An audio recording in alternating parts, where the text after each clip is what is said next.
Praise Jesus, praise the Lord. Bwana asifiwe sana.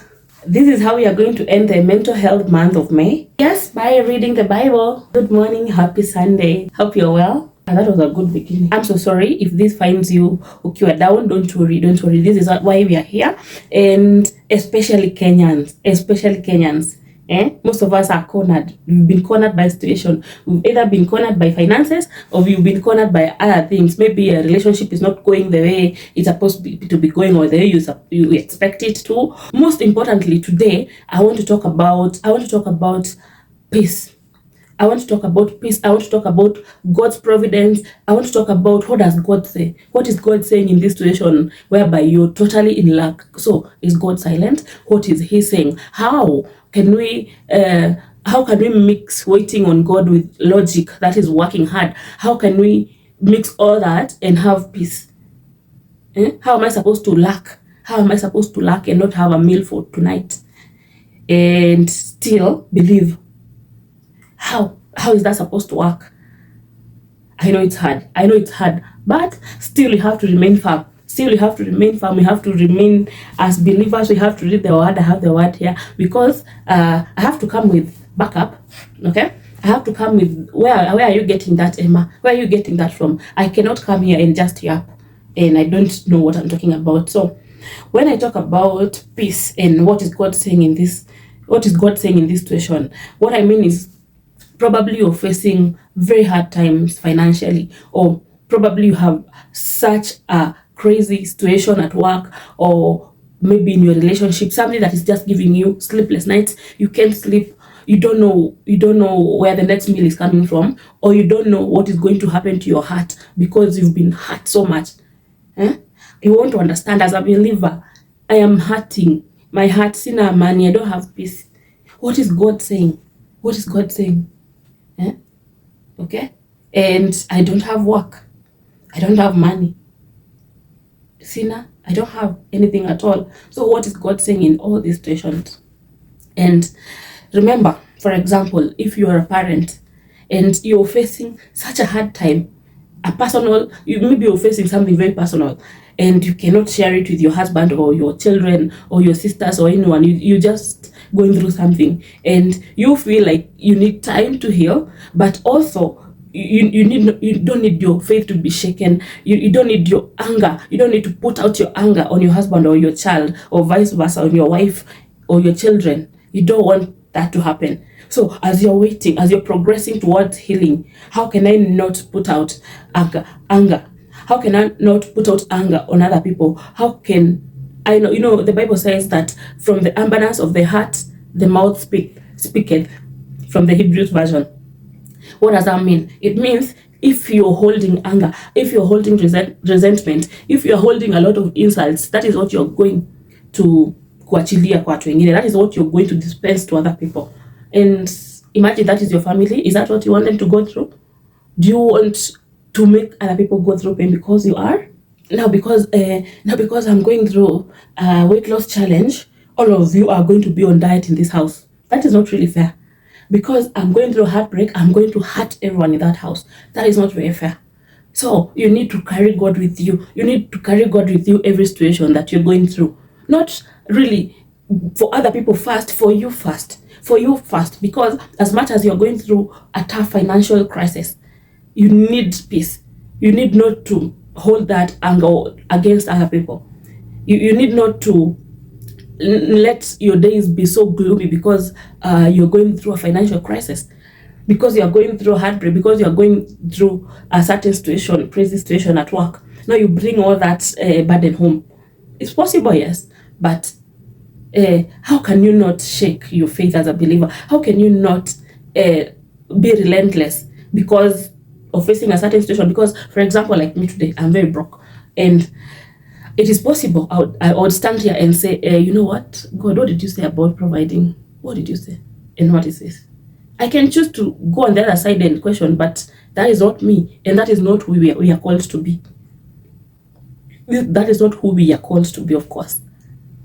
But now, how? We are looking for that strength. We are looking for that thing that we need to hold on to so that we can be able to remain firm, to remain patient as we wait for a turnaround time. Because assuming God amekubless na 80 years, assuming you've got 80 years to live in this world and you're at 30 probably, do you think the 50 remaining will be smooth sailing?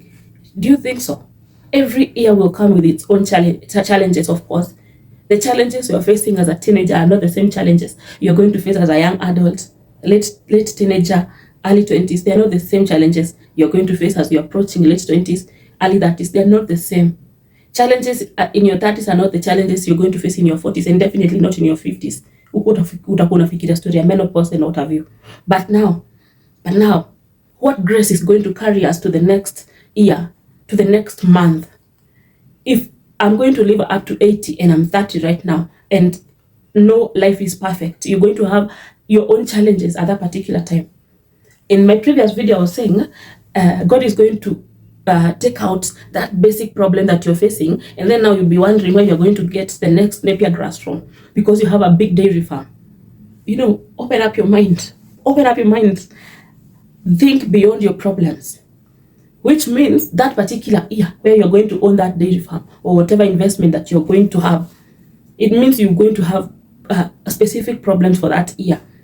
And that is life. And as a believer, how are you going to hold on? How are you going to maintain? How are you going to be? How can you be stable? How can you not be watermelonish? How can you not be shaky? Now, because I'm facing problems, I'm like this. And now, once God answers my particular prayer, I'll be like this. You cannot be lukewarm. You have to stand firm, and be you. Own you. Don't be like, don't be cold and hot. Don't be sheep and also be a hyena. Don't wear two clothes. I hope you're getting what I mean. Early this week, I had a song by Sami Rongo, and that is what the video is about today. He was talking about, the song is called Ikarashi Irani. What that means is that stay in line with the promises made to you, something like that. So there's one particular verse where he asked, if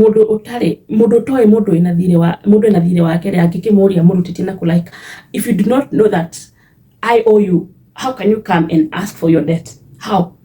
So what he was asking us to do, or what he was asking from us or of us, is know what your promises are, know what God has promised you, so that you can be able to actually ask, ulisemaje pale, ulisemaje karifoti, ulisemaje pale, deni yangu God, ulisemaje, you promised. Na promise ni deni. A promise is a debt. So if you do not know what God promised you, how can you be able to ask? How can you be able to ask him, or tell him that you've taken far too long? How?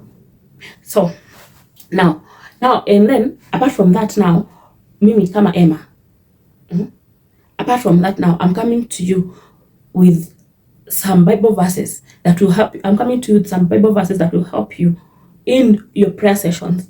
You can use them to ask God, this is what you said in this book. Tumefika wapi? Where are we with that, God? What kind of a relationship do you have, by the way, with God? How do you talk to him? It depends also. But I'm going to plug you. So the first one is Philippians 4:19. This is what he says. And with all his abundant wealth, through Christ Jesus, my God will supply all your needs. What does that mean? You don't have to worry about anything. All your needs will be supplied by God. Okay, that is one. And the content of your prayer is very personal. That one is upon you and God, but I have plugged you the first one. The second one is Psalms 34:18. The Lord is near to those who are discouraged. He saves those who have lost all hope. Okay, I understand when you're going through something, of course, you're very hopeless. You cannot be able to see past this problem. I understand that. But what is God telling you?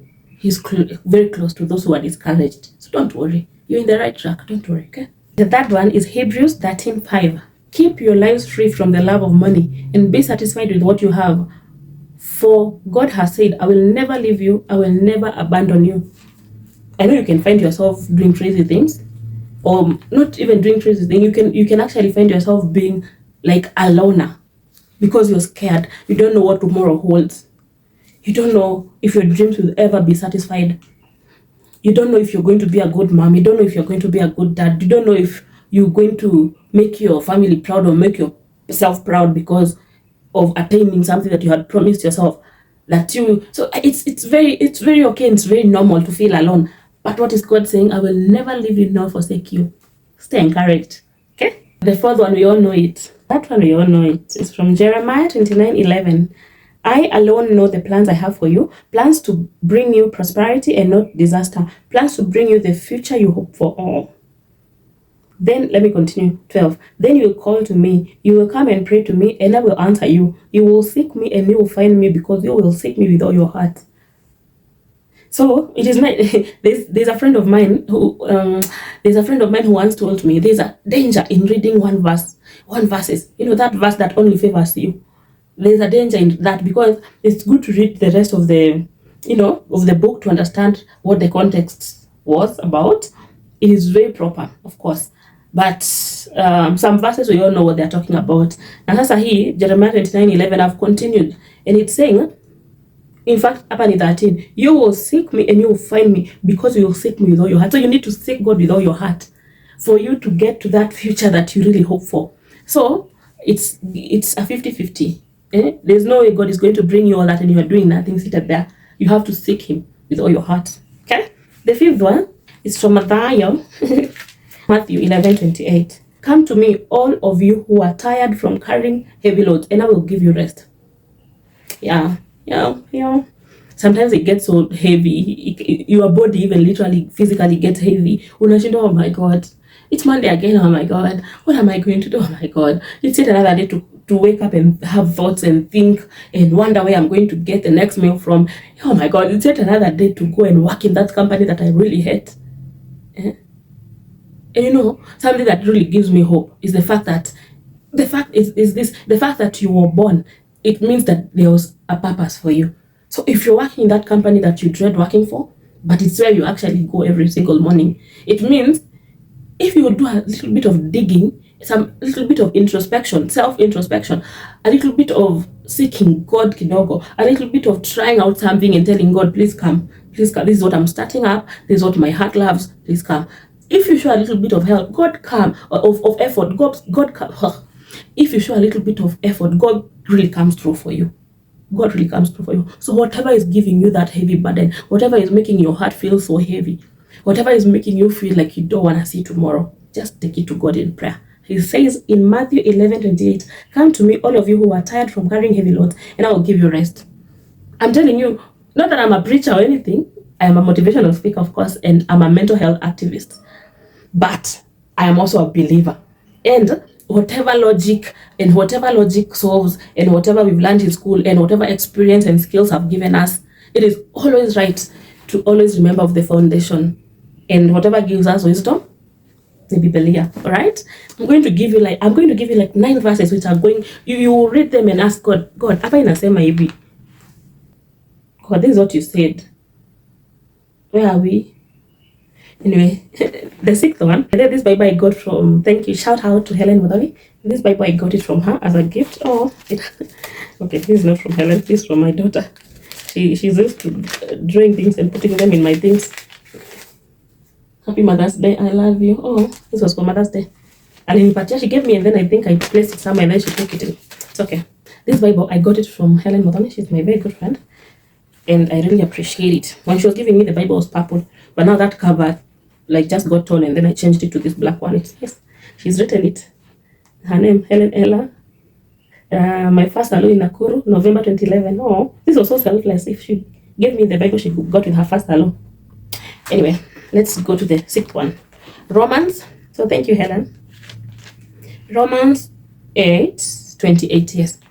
We know that in all things, God works for good with those who love him, those whom he has called according to his purpose. The verse that I know, it's the same one. The verse that I know in my head, I think the first time I heard this verse, when I got out of high school, in a fellowship we used to go, whoever taught us, alikuwa anaisema hivi, that all things worketh together for good for those who love the Lord and are called according to his purpose. So what does that mean? How can that apply in your situation today? You know, I look at my situations and everything that life has shown me. I look at things that happened to me when I was a child, when I was growing up. I look at things that happened to me when I was in high school, after high school, and even right now. Everything, when I look back, everything had a reason. Everything had a reason. Everything had a purpose. And I saw a lady today morning on TikTok. She was discarding all her sex toys, putting them in a trash bin and throwing them away. And then she had captioned her video and said, you cannot ask God to deliver you from exactly what you've been having. She had so many sex toys. That was much. That was much, and I'm not even judging. But so she discarded all of them. So she kept on going. You look for her on TikTok. She kept on going. She kept on going, and she threw each and every piece of it away. Okay, and then there's a person who commented. I don't know about what, and then she responded. One sentence got me. This is what she said. She said that in her journey of faith, there's something that she discovered. She discovered that some things we go through are not really meant for us. Like, she went through all that, but that was not her. It was not her. She went through all that, but it was not meant for her. She went through it so that she can experience it and be able to preach with an experience and be able to understand or make others understand that this is normal. These are things that happens. It's normal, but it's a sin. Right? So that, Roger, there's something that you can do, and you actually ask yourself, am I even normal? Am I even normal? So she was actually there assuring you that this is very normal. You can actually masturbate and get addicted to it, and it's actually very wrong, but it's normal and it is forgivable. All right? So she threw all of it, and now anyway, she was saying that God taught her that some things we go through not because they were meant for us, because they were meant to make us experience and understand, so that mi siwezi kuja hapa nikwambie that I can't come and tell you I totally understand what you're going through, and maybe I don't. So that is why you actually go through those situations. So I look at all things that have, everything that have happened to me, and I feel like I have every right to even question God. But do we question God? We don't. So we choose to understand and accept and hope for better. And now, that Bible verse says, everything worketh together for good for those who trust the Lord and are called according to his purpose. That verse encourages me because it shows that everything you're going through, God knows. He's in it. You think he's gone, but he's actually in it. He knows what is going on with you. He knows exactly what you're going through. He knows. Nothing catches him by surprise, actually. Nothing. So it shows you that he understands. He knows. And if you believe you're called according to his purpose, then hold on, hang in there. Hang in there. Everything happens together for good. For what reason? Even when you don't understand, hang in there. Hang in there. It will eventually come to you like this, like a book, and you can be able to read and understand. This is why I went through what I went through. This is why I went through what I went through, because now I can see. Not like me. Can I give you one scenario? Like in high school, not in high school. I talk about it a lot. From when I was born up to when I was around 18, 19 years, I used to wet my bed. So you can imagine, it was crazy and really, really uncomfortable in high school because I was in a girls' boarding school. So you can imagine, like getting out the mattress, taking it out to air it out. And I remember all the shame, the humiliation, everything I went through emotionally, the trauma. I feel like, as much as maybe it was meant for me or not, I went through it. I understand, whereby you can even find adults who are married and they're actually still wetting their beds. And how do you think that does to that woman or that man emotionally? They keep praying every day that their partner will not go out there telling other people that, my partner wanakojo, my partner wets his bed. It happened to me to understand and to come to you to tell you that when it gets to a particular age and you're not stopping, you need to address the issues that probably are going on in your life. We were working really hard to reduce on the amount of liquids that I was taking per day. Well, that was not the problem. The problem was not the drinks, because it was just porridge tea, water. It was actually not the drinking. It was mental. It was emotional. There were traumas. There were things that I was going through, but I didn't know. So having gone through that, had I known the actual problem, had I known that my problem was not the water or the porridge or the tea, Had I known that the problem that I was facing was emotional, was mental, was from where I was coming from, we would have all addressed the main issue. Do you think to this day there are people who know that adult bedwetting is normal? Do you think there are people who think it's normal? Yeah, there are still people who think it's normal. It's normal, yes, but should we just stay like that? No, we should address the main issue. You should look what is actually disturbing you mentally. What is making you have sleepless nights? What is making you not feel like you? What is that problem that you need to address? Yeah, you find that the stress that you're going through is actually what actually makes you wear the bed, okay? But you don't know. You're just saying your prayers. I'm holding my Bible here. I'm a believer. But I was saying a prayer. I kept praying. I kept asking God, when will I stop? When will I stop? I remember one day we actually met with a former classmate of mine when I was in Form 3. We met in hospital. I don't know who had actually told us that certain tablet helps. I don't know. I'm not sure about it.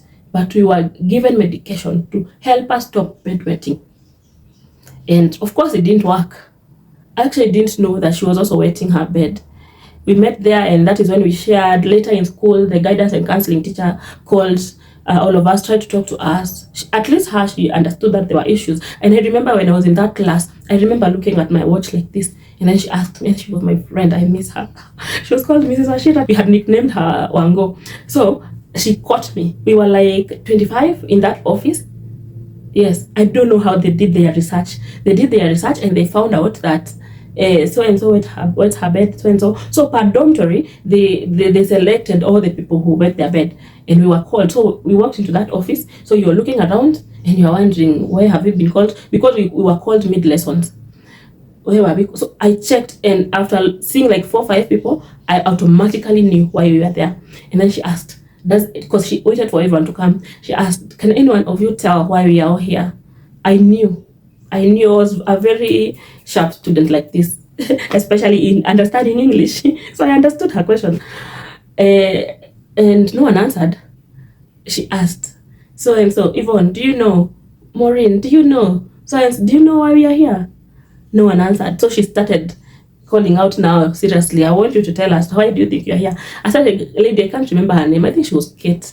She used to cut her hair. She said, I think we are all here because we all wet our bed. I felt bad.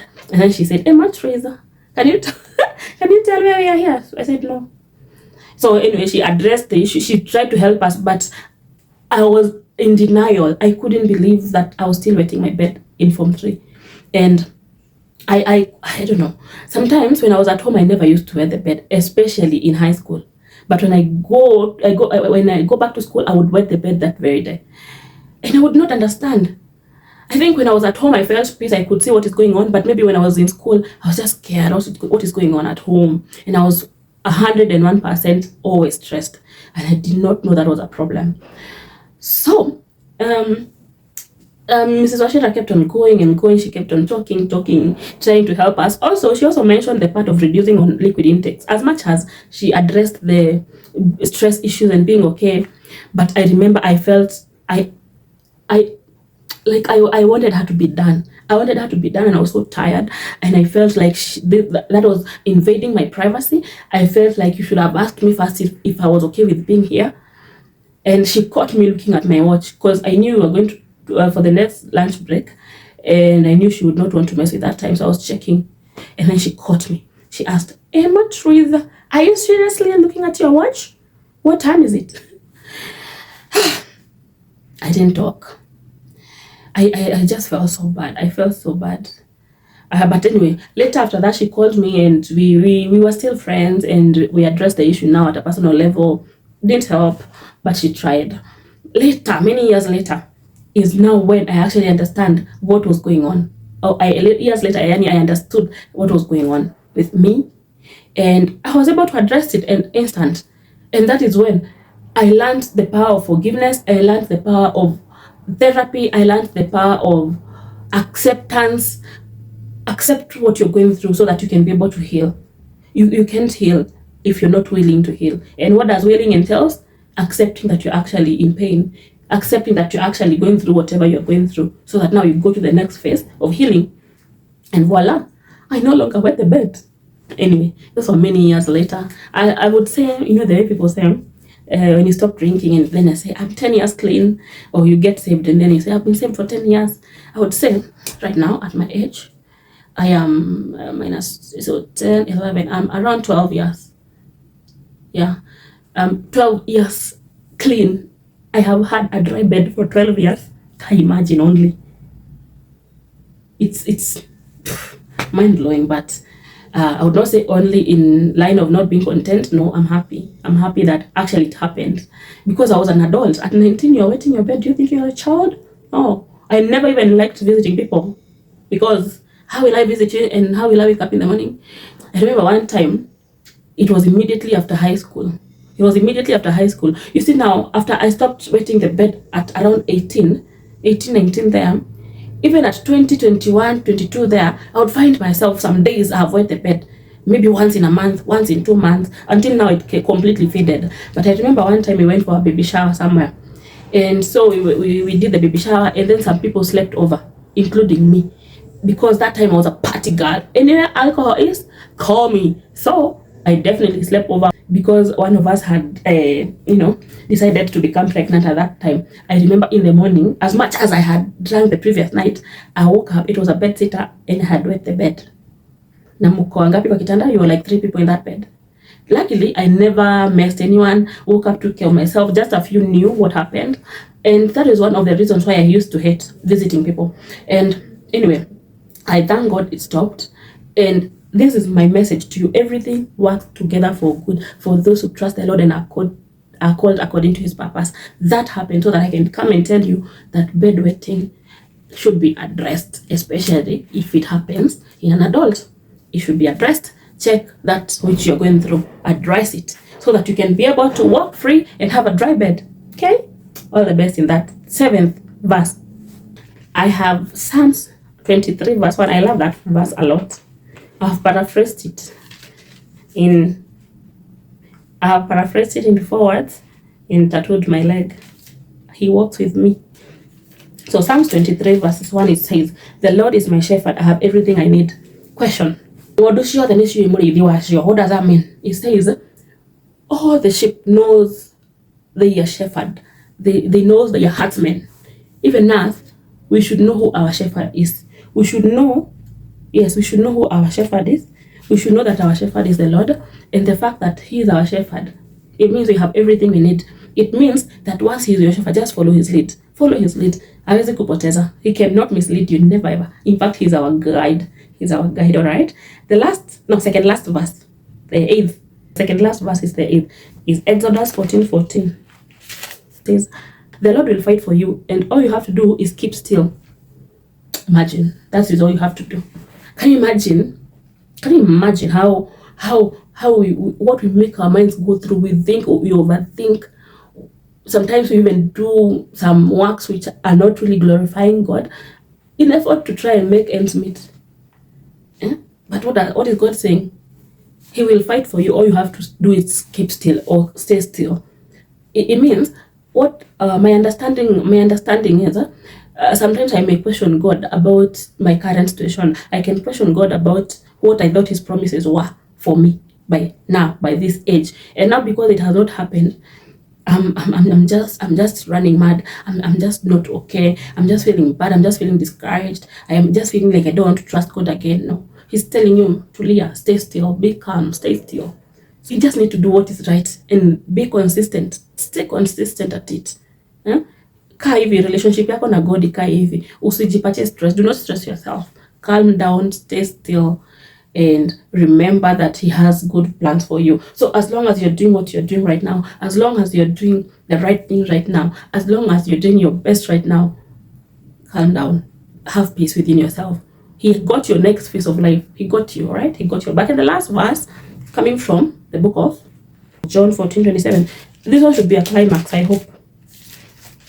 If you devoted to my soul, 14:27. Peace is what I live with you. It is my own peace that I give you. I do not give it as the world does. Do not be worried and upset. Do not be afraid. You heard me say to you, I am leaving, but I am coming back to you. If you loved, or I have continued. Now I'm in verse 28. If you loved me, you would be glad that I'm going to the Father, for he is greater than I. Let me just finish it. up to 30. I've told you this now before it happens, so that when it does happen, you believe. I cannot talk with you much longer because the ruler of this world is coming. He has no power over me, but the world must know that I love the Father. That is why I do everything as He commands. Come, let us go from this place. Okay, I just like continuing reading verses. I don't like reading just one verse. So even the verses I've read to you had read the entire maybe verse or chapter rather, and that is what I recommend. So I love the ending of these verses which I was plugging you. It says, "Peace is what I leave you," and even me, that is what I will tell you. Like, I would pray for you that in everything that you do, you may have peace, because it will cost you a lot if you do not have peace, because you will not be productive at work. You always be stressed. You always be wondering, so, why did I even wake up today? When you do not have peace, you can actually imagine how stressed that kind of life is. Personally, I love peace a lot. That is why I even called my daughter after the name Peace, Amani, because peace is very important. It is good to be peaceful. Have you ever been peaceful in chaos? Have you ever been peaceful in a crazy situation, in a crazy financial crisis situation, in a crazy peaceless world, in a situation whereby you're going through COVID, but you're peaceful? You're going through a situation that you're wondering how will tomorrow be, but you're peaceful. That is peace. There's a song that goes, I got joy, I still got joy in chaos. I got peace that makes no sense. I put my faith in Jesus. He'll never let me down. He's faithful through generations. He'll never let me go. So, I still got joy in chaos. I got peace that makes no sense. I wish you peace in chaos. Like, I honestly wish you peace in chaos, because that can be the best thing. Because can you imagine if you're going to live up to 80? Every year is going to have its own challenges. Every year is going to have its own chaos. Every year is going to kuna shida mzuri. There are good problems and bad problems and all kinds of problems. Depends on the degree, depends on the level. By means, we will have problems throughout the whole life. Different kinds of problems. That is life. But as you're navigating through life and handling that particular problem, handling the fact that the shares are not going according to how you really anticipated, and now you're super stressed about it, that is one problem. That is life. So how can you have peace in chaos like that? How can you have peace in problems like that? Like, it means it can only be found in God. So that is why I'm saying I really love that song. I still got joy in chaos. I got peace that makes no sense. I put my faith in Jesus. He'll never let me down. He's faithful through generations. Adios. Bye.